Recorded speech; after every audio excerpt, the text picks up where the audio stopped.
नमस्ते साथीहरु, तपाईहरु सन्चै हुनुहुन्छ होला। म पनि सन्चै छु। इट्स मी अर्चना कार्की। मेरो युट्युब च्यानलमा तपाईहरुलाई स्वागत छ। आज चाहिँ मैले भ्लग साँझ स्टार्ट गरे साथीहरु, किनकि खाना बनाउँदै थिएँ अनि एकैछिन त्यही स्पेशल भयो अनि पार्टी गर्ने भन्नुभयो। जल्दी स्टार्ट गरे। म चाहिँ यहाँ खाना बनाउँदै छु। नानी चाहिँ मेरो क्यामेरा खिच्दिरहेछ। यहाँ सब्जी पाक्दैछ, यता भात पाक्दैछ अनि यता चाहिँ खसीको मासु पाक्दैछ अनि म देखाउने छु। अनि ब्राउनहरु बनाउँदै छु अनि टमाटरको चटनी पिस्छु। अनि हामी आज चाहिँ पार्टी गर्ने छौं साथीहरु। हेर्नु होला म के गर्छु सबै देखाउने छु। यत्रो भाडा पनि मार्दैन आउनु न गाइस। दया माया लाग्छ होला है भन। त्यो भाडा धुने काम गर्ने काम चाहिँ मेरो ठुली नानीको, किनभने उ चाहिँ मेरो देउरानीको छोरी हो अनि मेरो नानी बाबु चाहिँ सानो सानो छ नि त, उ मसँगै बस्छ अनि त्यो हिसाबले चाहिँ धेरै काम गर्नुपर्छ। मैले भन्दा धेरै मेरो भ्लग पनि बनाइदिनुपर्छ।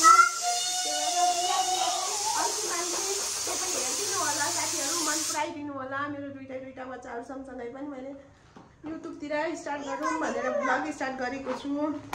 साथ सपोर्ट गरिदिनु होला। के कस्तो लाग्छ भनिदिनु होला। मिस्टेक भएको ठाउँमा चाहिँ यसरी गर्नु भनेर सजेसन दिनु होला साथीहरु।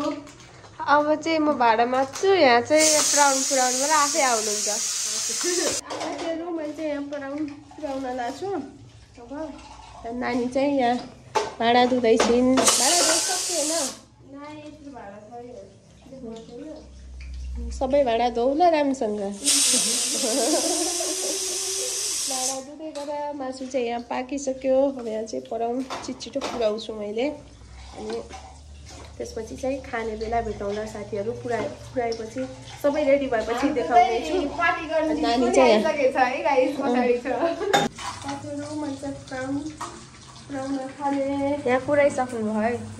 पुऱ्याउँदैछु साथीहरु। हेर्दै गर्नु पुऱ्याएर अनि हामी चाहिँ सबैजना बसेर खानेछौँ फ्यामिली। मेरो छोरी चाहिँ ब्याकग्राउन्डमा बोलिरहेछिन्, के भनेछिन् हाम्रो बाबालाई देखाइछिन्। त्यो टु गरेर देखाइछिन्। एसिन आस आइए के तिम्रो चिप्स खाइदिउँ क्या? ल म भाडा माग्छु। भाडा दिन्छु गाइस। हाम्रो पार्टी स्टार्ट भयो। तिमी खान्छौ साथीहरु। It's my next blog. आज चाहिँ मैले हिजोको ब्लग चाहिँ साँझै स्टार्ट गरेको भएर अनि थोरै भएको थियो, त्यो भएर अहिले चाहिँ अर्को ब्लग स्टार्ट गरेँ। आज बिहानै ब्लग स्टार्ट गरेको छु। नानी यहाँ छिन्। सानी हाई भनिदेऊ। नानी यहाँ छिन्। सानी र म चाहिँ सब्जी लिन हिँडेको। अहिले सब्जी लिन जानेछु। यहाँ के राखेको तिमीले? भन न। टमाटर भन न। हालेको राख्नु, अझै धेरै राख्नु। राम्रो रोजे छ बेबी। ल्याउ राख छोरी। Fast baby. वाउ, यति धेरै रोज्यो सानीले टमाटर। ल अझै राख्नु। किन छुटाउनु भएको त यो ऊ चाहिँ? पालक लाने हो। हजुर पालक छ एउटा मुठो। पालक राम्रो छ। राम्रो त्यो पनि भयो पनि। सब्जीहरू त केही देख्दिनँ मैले। फर्सी लिउँला। खुर्सानी किन छुटाउनु भएको त? किन छुटाउनु भएको खुर्सानी? छोरो यस। टमाटर राख्नुको सबै राख्नु न छिटो। Wow, good job. Good morning all friend भन। All friend. बनाना होइन, टमाटो। ल सबै राखिसक्नु है। ओके। अब मेरो छोरी चाहिँ यहाँ ब्रस गर्दैछिन्। वास ल ब्रस गर्नु। बाल कस्तो भएको छ ल। ओके ब्रस गर्नु। कुचु गर्नु। बाहिर गर्यो कि गर्दै त गर न। कुचु। अब चाहिँ म नानीलाई चाहिँ स्कुल छोड्न जान्छु। म पनि आफ्नो खोल्छु, ब्रस गर्छु। नानीलाई स्कुल छोड्न जान्छु छोरीलाई। होइन सानी?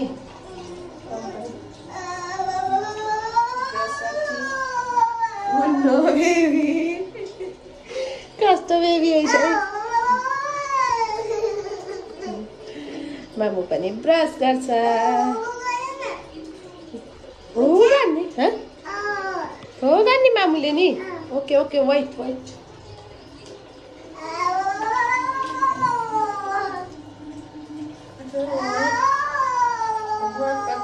ब्रस गरेर सन्डे स्कुल छोड्न जानुपर्ने छ बाबु चाहिँ सुतिरहेको छ अनि चाहिँ यहाँ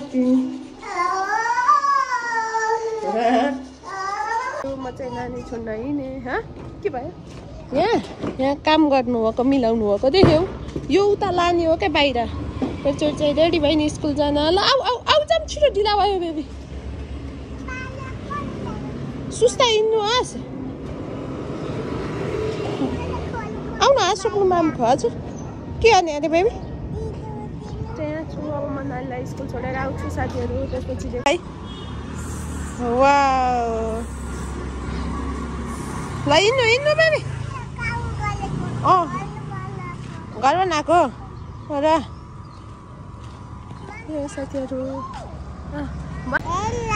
गुड मर्निङ म स्कुल हिँडेँ भन्नु हेर्नु यता मेरो स्कुल आइसक्यो कहाँ हो तिम्रो स्कुल पर हो वहाँ न उयो ब्लू कलरले लेखेको यो सानोको स्कुल हो तिम्रो स्कुलको नाम के हो निर्मल बाटिका यहाँ स्कुल हो म्याम देख्यौ म्यामलाई हजुर यहाँदेखि जाऊ है गुड मर्निङ भनेर म्यामलाई साथीहरू तपाईँहरू के गर्दै हुनुहुन्छ मेरो चाहिँ मैले चाहिँ हिजो पनि भ्लग राखिनँ अनि अस्ति चाहिँ राखेको थिएँ हिजोको र आजको गरेर चाहिँ मैले त्यति टाइम मिलेन त्यही पनि थोरै भ्लग चाहिँ बनाएको छु त्यो भ्लग चाहिँ अपलोड गर्नेछु अनि यहाँ चाहिँ यस्तो हाम्रोमा चाहिँ यस्तो फुलहरू फुलिरहेको छ यहाँ अब त्यहाँ चाहिँ त्यो लुगाहरू उठाउनु पर्ने छ मैले उठाउँछु अनि त्यति नै हो साथीहरू यतिन्जेलसम्म हेरेर साथ दिनुभएकोमा धेरै धेरै धन्यवाद साथीहरू के कस्तो लाग्छ म चाहिँ भर्खर स्टार्ट गरेको भ्लग सुझाव सल्लाह प्रतिक्रिया चाहिँ दिनु होला यतिन्जेलसम्म साथ दिनुभएकोमा धेरै धेरै धन्यवाद भोलि फेरि एउटै न्यू भ्लगको साथमा उपस्थित हुने नै छु यतिन्जेलसम्मको लागि बाई बाई साथीहरू।